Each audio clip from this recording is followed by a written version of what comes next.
juniors. Oh. All right. Good morning, virtual learners.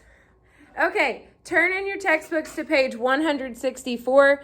Today we're going to be working on using a budget, okay? How to figure out if you are actually making enough money.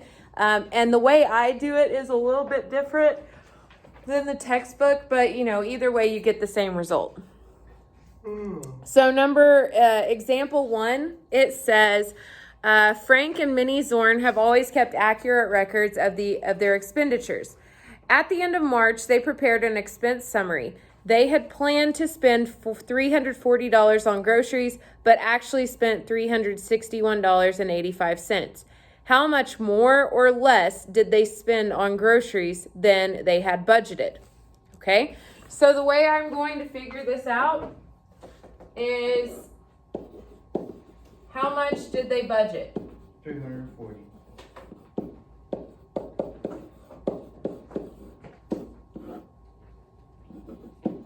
How much did they spend?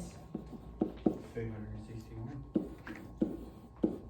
Is there any change on that? 361.85. Oh, 361. Okay, so you're going to subtract those. 2185. Is it positive 21.85? Yes. Oh, wait. Oh, we didn't put the... 340 minus 361.85. Wait.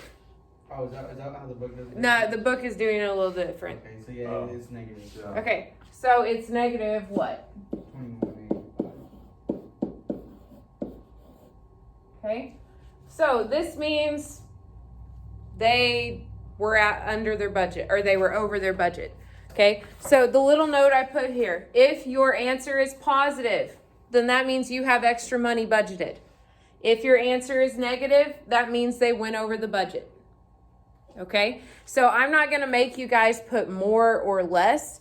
If it's negative, that just means they went over the budget.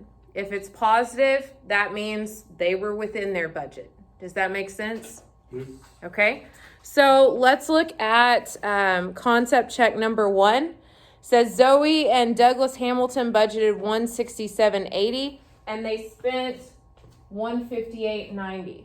Okay, so what was the amount budgeted? 167.80. So the amount budgeted always goes first? That's how I do it, yeah. Okay.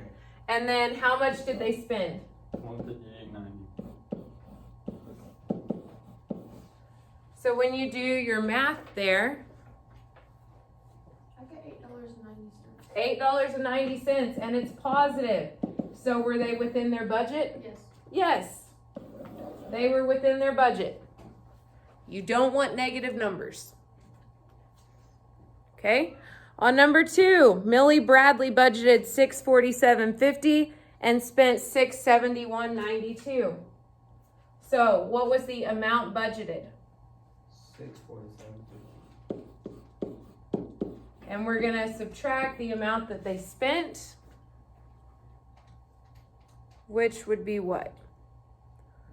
$671.92. Yes. So when you subtract that, what do you get? I got $24.42, and it's gonna be negative. Negative $24 and how many cents? 42. So were they within their budget? No. No. You don't want negative numbers. All right, so when you get to lesson practice number 3, basically they give you this whole chart. They tell you the amount budgeted and the amount spent. On each one of those, you're going to find the difference. Were they over budget or under budget? Okay? And that's all there is to it. Okay?